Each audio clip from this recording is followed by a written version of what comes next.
तो आज हम लोग ग्रुप थ्योरी में एक नया टॉपिक शुरू करने वाले हैं, कोसेट। तो सबसे पहले डेफिनेशन में हमें बोला गया है जी कॉमा नॉट एक ग्रुप है एंड एच इस ग्रुप जी का एक सब ग्रुप है। एंड हमें बोला गया है a belongs in H, group G का एक एलिमेंट है a. Then this set H equals to a not H, जहां पर small h sub group H का एक एलिमेंट है, is called a left coset of H in G. ठीक है, तो इस एच सेट को हम लेफ्ट कोसेट बोलते हैं एच का in group G. And similarly this set H a equals to H not a, जहां पर small h sub group H का एलिमेंट है, is called a right coset of H in G. Okay, so that is the definition of coset. तो अभी हमारे पास एक note है, हमारे पास जी एक एडिटिव ग्रुप है एंड यहाँ पर एच जी का एक सब ग्रुप है। देन हम बोल सकते हैं ए प्लस एच इक्वल्स टू हमें मिल जाएगा ए प्लस स्मॉल एच, जहाँ पर स्मॉल एच इस सब ग्रुप एच का एलिमेंट है and H plus A equals to हमें एच प्लस ए मिल जाएगा, जहाँ पर स्मॉल एच इस सब ग्रुप एच का एलिमेंट है। ठीक है, तो यहाँ पर ए प्लस एच लेफ्ट कोसेट है and H plus A right coset है। ओके, तो अभी हम लोग कोसेट के कुछ एग्जांपल्स देखेंगे।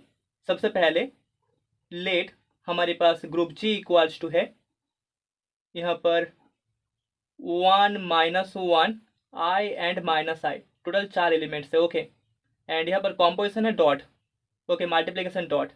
एंड एच जी का एक सब ग्रुप है, जहाँ पर एच इक्वल्स टू हमें बोला गया है 1 एंड माइनस 1, दो एलिमेंट्स। ठीक है, ग्रुप जी के ही दो elements 1 and minus 1 are in H. So therefore यहाँ पर left coset 1h equals to हमें मिल जाएगा 1 माइनस 1।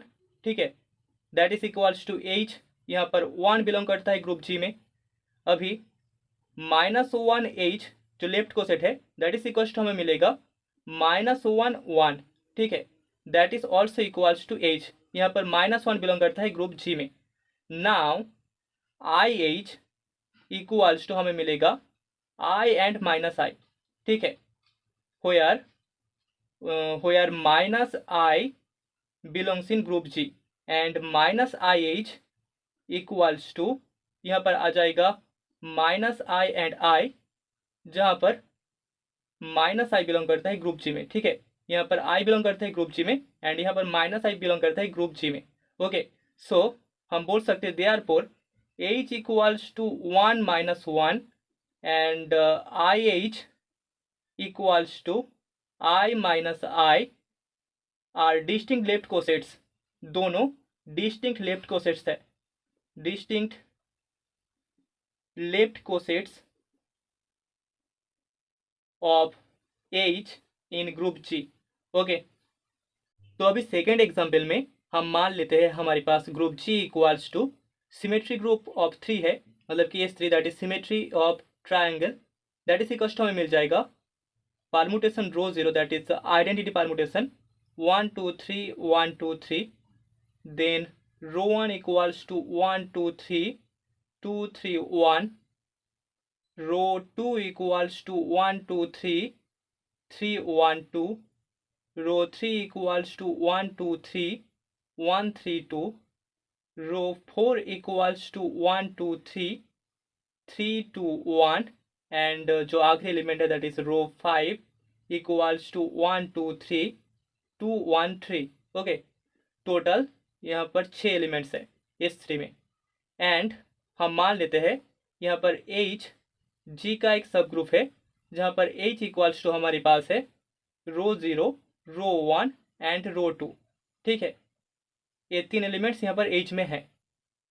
देयरफॉर यहाँ पर रो 0 H इक्वल्स टू हमें मिल जाएगा rho 0 H is rho 0 rho 1 and rho 2। ये 3 एलिमेंट्स यहाँ पर आ जाएंगे, दैट इज इक्वल्स टू हमें H मिल जाएगा। ठीक है, जहाँ पर रो 0 बिलोंग करता है ग्रुप G में, दैट इज लेफ्ट कोसेट। अभी रो 1 H इक्वल्स टू हमें मिलेगा यहाँ पर रो 1 रो 2 एंड रो 0। ठीक है, दैट इज इक्वल्स टू हमें H मिल जाएगा, यहाँ पर रो 1 एलिमेंट है ग्रुप G का। अब यहाँ पर दोनों का परमुटेशन करके देख लेना। रो 1 के साथ सबसे पहले मल्टीप्लिकेशन ऑफ परमुटेशन होगा रो 0 का, वहाँ से हमें रो 1 मिलेगा, that is equals to rho 1। Then rho 2 के साथ सॉरी रो वन के साथ रो वन का परमुटेशन, रो वन के साथ रो वन का परमुटेशन इक्वल्स टू हमें मिल जाएगा rho two, and rho one के साथ रो टू का परमुटेशन इक्वल्स टू हमें रो जीरो मिलेगा। ठीक है, ये तीन एलिमेंट्स हमें मिल जाएंगे यहाँ से। Then rho two H that is equals to, यहाँ पर सबसे पहले रो टू के साथ रो जीरो का जो परमुटेशन होगा दैट इज इक्वल्स टू हमें मिल जाएगा rho to. Then rho to के साथ रो वन का परमुटेशन इक्वल्स टू हमें मिलेगा रो जीरो। देन रो टू के साथ रो टू का जो परमुटेशन होगा दैट इज इक्वल्स टू हमें मिल जाएगा rho one. Okay, this is equals to हमें एच मिलेगा, मतलब कि रो टू बिलोंग्स इन जी के लिए यहाँ पर rho two H equals to हमें एच मिल जाएगा। ठीक है, अभी rho three H equals to यहाँ पर मल्टीप्लिकेशन और परमुटेशन करने के बाद हमें rho three, rho four, rho five मिलेगा, जहाँ पर रो थ्री जी का एलिमेंट है। Then rho four H equals to हमें मिल जाएगा rho four, rho five, rho three, यहाँ पर रो फोर बिलोंग करता है जी में, and row five H equals to हमें मिल जाएगा rho five, rho three, rho four. ठीक है, जहाँ पर रो फाइव बिलोंग करता है ग्रुप जी में। ठीक है, यहाँ पर मैं आपको एक परमुटेशन चेक करके दिखा रहा हूँ। Rho five H, H equals to हमारे पास था rho zero, rho one and rho two. तो यहाँ पर सबसे पहले रो फाइव के साथ मल्टीप्लिकेशन और परमुटेशन होगा रो जीरो का, दैट इज इक्वल्स टू हमें रो फाइव मिल जाएगा। ठीक है, क्योंकि रो जीरो आइडेंटिटी परमुटेशन है, so that is rho five. Then rho five के साथ मल्टीप्लिकेशन और परमुटेशन होगा रो वन का, दैट इज इक्वल्स टू हमें रो थ्री मिलना चाहिए। तो क्या मिलेगा हमें, सबसे पहले रो फाइव को हमें लिखना है 1 2 3 2 1 3, इसके साथ मल्टीप्लिकेशन और परमुटेशन होगा रो वन का। रो वन हमारे पास था 1 2 3 2 3 1।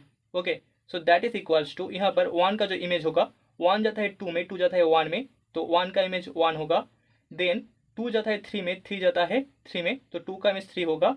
एंड थ्री जाता है वन में, वन जाता है टू में, तो थ्री का इमेज टू होगा। दैट इज इक्वल्स टू हमें मिल जाएगा रो थ्री। ठीक है, रो थ्री का वैल्यू था 1 2 3 1 3 2, तो यहाँ पर हमें रो फाइव एंड रो वन का जो मल्टीप्लिकेशन और परमुटेशन मिलेगा दैट इज रो थ्री हो जाएगा। ओके, अभी जो तीसरा है that is rho five multiplication और permutation rho two equals to हमें मिल जाएगा 1 2 3 2 1 3, इसके साथ rho two that is 1 2 3 3 1 2, that is equals to हमें मिलेगा। यहाँ पर वन जाता है थ्री में, थ्री जाता है थ्री में, तो वन का इमेज थ्री। देन टू जाता है वन में, वन जाता है टू में, तो टू का इमेज टू। एंड थ्री जाता है टू में, टू जाता है वन में, थ्री का image one. That is equals to हम लिख सकते हैं यहाँ पर हमें मिल जाएगा रो फोर।